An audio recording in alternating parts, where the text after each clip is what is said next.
Hello there again, everybody. This is Nurse Mo, and welcome back to the Straight A Nursing Podcast. You have caught me on episode 112, and today we are taking a look at capnography. So before we dive into this really interesting topic, we will take a quick moment for our listener shout out. So today's listener shout out goes to future nurse Joe. Hi, future nurse Joe. Here's what she has to say. I love this podcast. Nurse Mo is so knowledgeable. I always try to listen while learning certain subjects in class because she always provides additional info. Now I'm just listening for fun while on summer break. Her personality is awesome and she makes learning so enjoyable. I love her encouragement to get up and walk or do something productive while we listen. Thank you so much for doing this. Sending love from Mesa, Arizona. That is so sweet. Thank you so much, future Nurse Joe, for taking the time out of your busy schedule to write that review and share it. Hopefully, students who are looking for a nursing podcast will see that and think, oh, I'm going to check this out. So right there, you might have just helped somebody else. So thank you so much. And yes, I do encourage students to get up and move around while they're listening so that we're not always just sitting at our desks staring at a computer screen. When I was taking my prerequisite courses, I was so tired of studying all the time and just constantly at my desk, studying, sitting, gaining weight, losing energy, losing mental clarity and focus. So I started recording myself reading through my notes. It was my organic chemistry class. I completely remember. I didn't do so great on my first exam because I don't know if you guys have taken organic chemistry yet. Some of you might still be, that might be on your to-do list. So for the first exam, I don't know what I was thinking. I thought as long as I was solid with doing the equations, the chemical equations, then I would be fine. For some reason, I don't know why, I thought the whole exam would just be doing equations. It was not. The theory behind everything was also on the exam, but I hadn't studied that stuff. So I did not do so great on the first exam. I think I got an 83%. And I was kind of super turbo because I was applying into a very competitive program and I knew I needed an A in that class in order to be competitive for nursing school. So kind of panicked a little bit. And then I realized, I really didn't even pay attention to all this other content.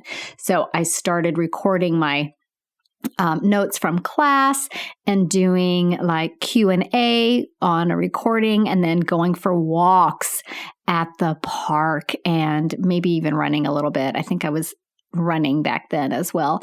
So that was game changing for me. It changed how I studied. I rocked the next exam. I ended up getting an A in the class and just, I think having that ability to then not sit at my desk all day, I could go out and go for a walk, but still be studying, still be learning. I could put the laundry away. I could cook something, I could do things around the house. My house got clean again. It had just been piling up around me. So I always find that podcast and recording my notes and listening to my notes really helped me study. So I hope that helps you guys in the same way so that you can study and still feel like you have a little bit of a life. Okay, so let's talk about capnography, you guys. So many of you know that I was in graduate school. I can finally announce that I passed everything. I will be getting my Master's of Science in Nursing,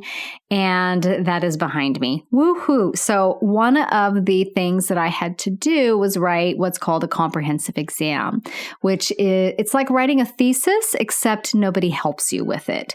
So instead of having a thesis advisor who would guide me, help me with my thesis, I was all on my own. That's why it was called an exam. So I wrote this comprehensive exam asking if patients monitored via waveform capnography in the post-anesthesia recovery unit, and not just any patient. I was looking specifically at bariatric surgical patients. So asking that question, are patients who've had bariatric surgery less likely to have episodes of hypoxia if we monitor them with waveform capnography in that recovery period. So that was what I examined while I was writing my comprehensive exam.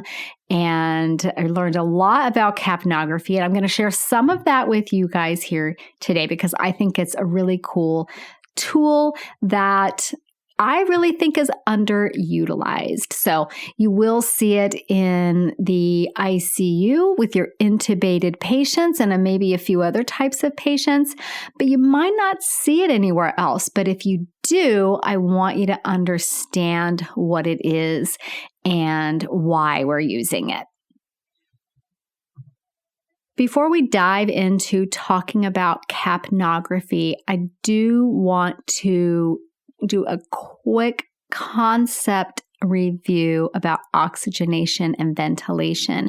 If you want to take a deeper dive into the whole concept of oxygenation, then check out episode 89. But for today's purposes, we're just going to do this is just kind of a basic overview. But it is important to understand that oxygenation and ventilation are two different things. So oxygenation is that process of, oxygen coming into the body, coming into the lungs, and then being dispersed through the alveoli into the blood and carried around, the entire system to your organs, your tissues, your cells, etc. That's oxygenation, okay? So think of oxygenation as I think of it as the chemistry component of our respiratory function, okay? Because there's that gas exchange component. You guys learned all about this in anatomy and physiology, and think of it that way, okay? And then ventilation, on the other hand, is basically the mechanical breathing in and breathing out. It's the mechanical component. It's the movement that pushes the air in or pulls the air in and pushes it out. Basically, ventilation is the actual moving of the air, whereas oxygenation is what happens when the oxygen comes into the lungs, goes through the alveoli, gets into the blood, and is delivered to the tissues. So does that make sense to everybody? If you're still fuzzy on that, that's totally fine. Go and listen to episode 89 first, and then come back to this one. Okay, so when we're looking at capnography and what it's used for, it's important to know that capnography is going to tell us about ventilation. So if you've started nursing school and you've been assessing patients in clinical or in virtual clinical, if you're still on online only learning, you're using a device called a pulse oximeter to measure their SpO2, right? To figure out what their oxygen level is, basically. And that is looking at their oxygenation. So pulse oximetry looks at oxygenation, but capnography looks at ventilation. Okay, so I want you to understand the difference there. So when we're looking at ventilation and we're looking at capnography, the thing that we're really looking at is carbon dioxide. So when you're looking at your patient's pulse oximetry value on the monitor, you're looking at oxygen levels, right? So when you're looking at capnography, you're looking at CO2, carbon dioxide. And you'll hear people say end-tidal CO2, because that's actually what we're looking at when we're looking at capnography, waveform capnography monitoring. So CO2 itself is that metabolic byproduct of cells. We have metabolism in all of our cells, and CO2 is a byproduct of that. And as it is created as a byproduct of metabolism, it then travels in the blood back to the lungs to be exhaled so that the body can get rid of it. So what capnography does is it provides us data about ventilation that happens in real time. Okay, and we'll talk about this in just a minute. So what it will do is it will alert the clinician at the bedside immediately of changes in respiratory status. Okay, so that's a key component.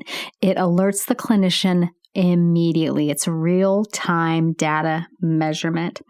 In comparison, when I was doing my project for graduate school, I learned there have been studies done that show that normal oxygen levels can persist on an SpO2, on a pulse oximetry reading, for up to 3 minutes, even when hypoxia is actually present. So that's not good, right? So that is not good at all. So the thing with this is if you have end-tidal CO2 monitoring, end-tidal waveform capnography monitoring, you would know about that way before it would show up on pulse oximetry.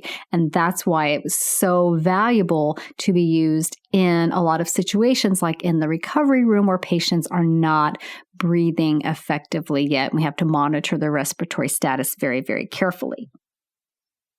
So the measurement that we look at when we are looking at capnography, we're looking at two things. We're looking at a number and we're looking at a picture called a waveform. So that number is called the end tidal CO2, and that refers to the concentration of CO2, of carbon dioxide, at the end of expiration. So a normal level of carbon dioxide at end expiration is 35 to 45 millimeters of mercury. So that's easy to remember because that's also the same number on your arterial blood gas for a normal CO2, 35 to 45. And what this does again is it provides us information about the patient's ventilatory status. So, like I said, there's two things. There's that number, and then there's also a picture, and that's the waveform. So what the waveform is, it's basically a tracing of that inhaled and exhaled CO2 concentration. And then when there's a change in the patient's ventilatory pattern in their breathing, this waveform changes immediately. So it is a fantastic way for clinicians to be alerted to changes in patient condition very, very quickly so that they can intervene appropriately and quickly and help their patients have better outcomes. So there's a few terms that you may hear when people are talking about capnography. So I just want to go over those real quickly so that if you hear them, you know what they mean. So capnometry is that numerical measurement of that CO2 level. Capnometry is a numerical measurement of CO2, okay? The capnometer is the device that obtains that measurement. And then you have a capnogram, which is a graphic representation. In the case of capnography and what we see on the screen, we call that the waveform. That's the waveform.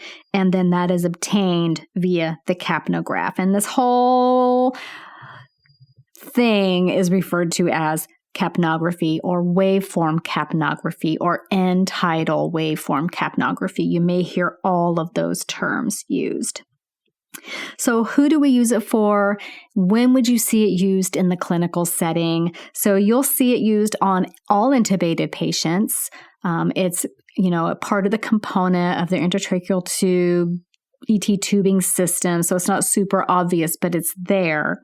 And it can tell us, one of the things it can tell us is if the ET tube gets dislodged or if there's an obstruction in the ET tube and the patient's not moving any carbon dioxide. It can tell us about hypoventilation, hyperventilation. You'll also see it used in CPR. A drastic quick rise in end-tidal CO2 when you're doing CPR often means the patient has undergone return of spontaneous circulation. So that's a good sign. And as we're doing CPR, we're going to try to keep the end-tidal CO2 levels within that optimal range. And off the top of my head, I don't know what they are. I took my ACLS several months ago, but there's an optimal range for end-tidal CO2 during CPR. And that tells you if you're doing adequate chest compressions. And then you may also definitely see it used in procedural sedation areas like the endoscopy suite where the patients go for the colonoscopies. They're going to be sedated, so they're going to have end-tidal CO2 monitoring going on. That is a pretty solid standard of care that is universal. You might see it used in the recovery room as patients are recovering from anesthesia. A lot of recovery rooms are starting to use it on all patients coming out of surgery if they have obstructive sleep apnea.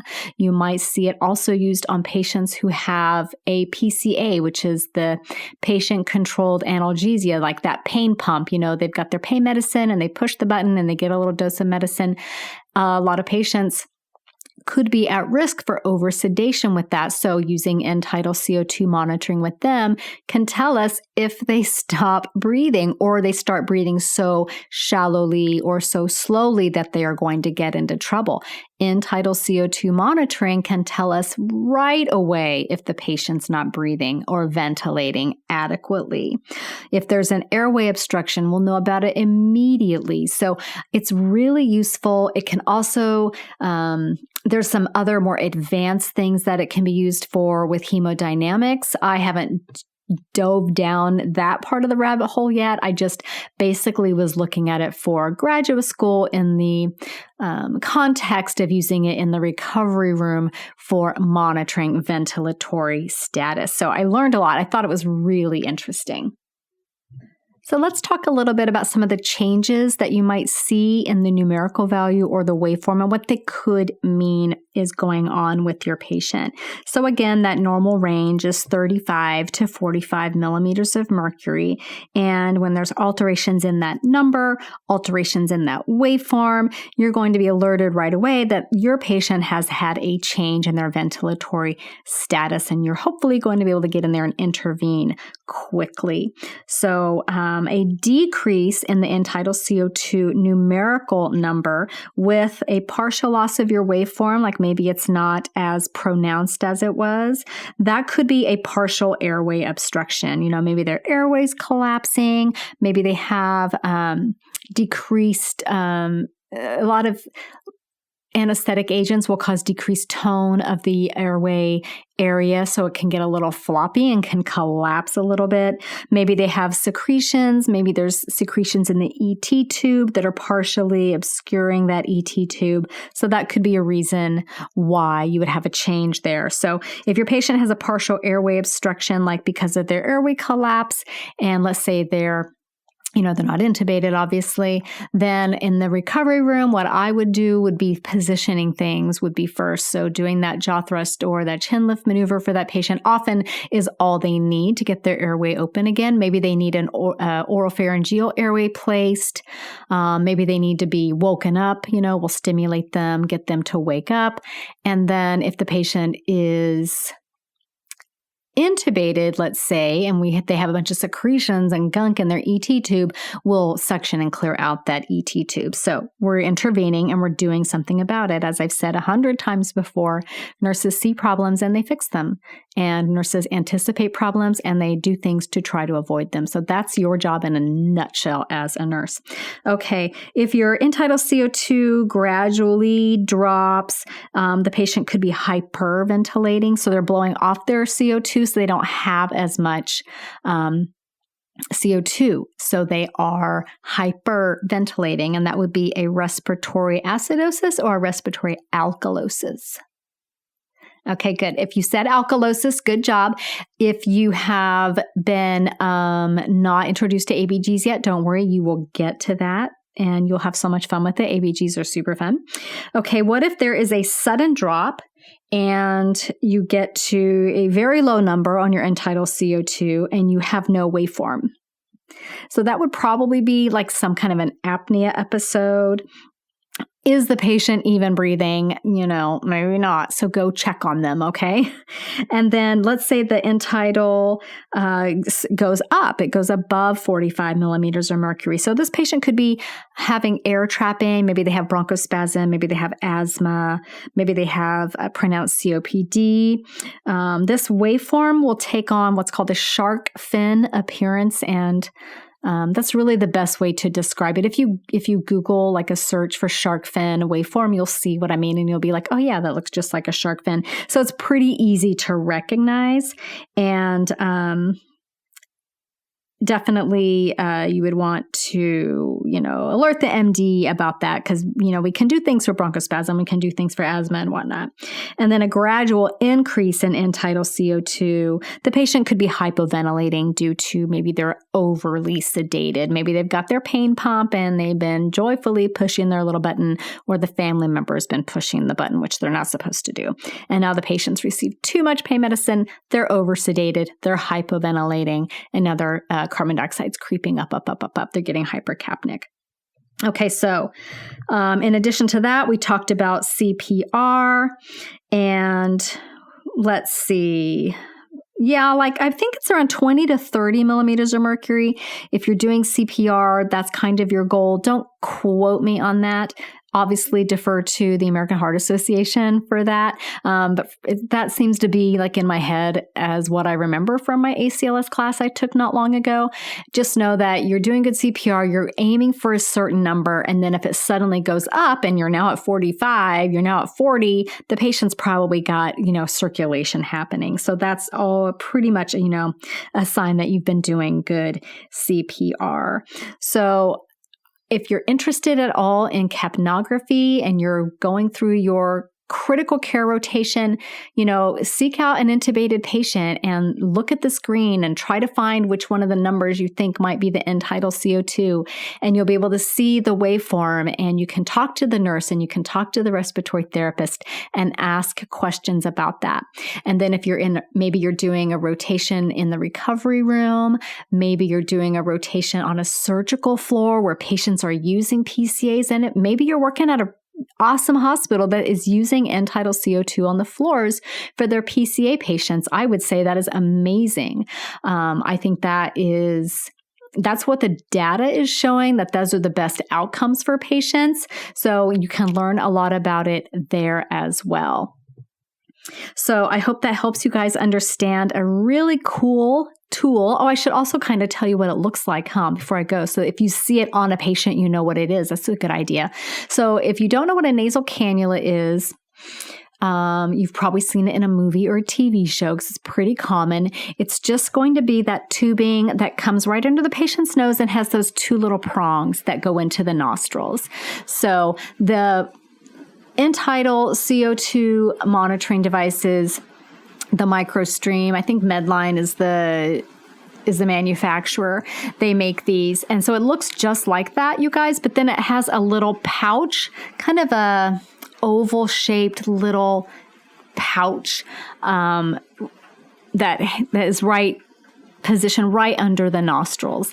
And that's what is measuring the CO2. So it looks kind of funny, and it might be hard for a patient to eat or drink because it's kind of in the way. But if they're eating or drinking, then they're pretty awake. So maybe they don't need it as much as your patient who's drowsy, somnolent, recovering from surgery, using their PCA, etc. So if you see that on a patient, then there should be some kind of a screen nearby, some kind of a display with a number and that waveform. So you can look at that and ask questions of your nurse and definitely the respiratory therapist. I love respiratory therapists. They are so knowledgeable. And most of the ones that I've worked with just love teaching and love sharing their knowledge and love working as, team members with the nursing staff. So great team members to have on your side. That is for sure. Okay. So let's look at what we are talking about next week. So let me get there. Hang on, you guys. My Google Sheets is being glitchy. Okay. Oh, next week we're going to be talking about third spacing and those fluid shifts that happen to patients. So that's a really interesting topic. That's another topic that we talk about fluid shifts, fluid compartments in my Crucial Concepts boot camp. So if you're at all interested in getting really prepped for nursing school, if you haven't started nursing school just yet, Crucial Concepts boot camp enrollment is open right now. It's only open for a few times each year. And this session is meant to get you ready for the fall semester. So I will link to it in the show notes. And if you go to straightanursingstudent.com/112, then you will find all the information about it there as well. So anyway, next week we'll be talking about third spacing. So if that's something that you're interested in, I'll see you back here then. Have a great week, you guys. Thanks so much for listening. Bye for now. This podcast is brought to you by Straight A Nursing.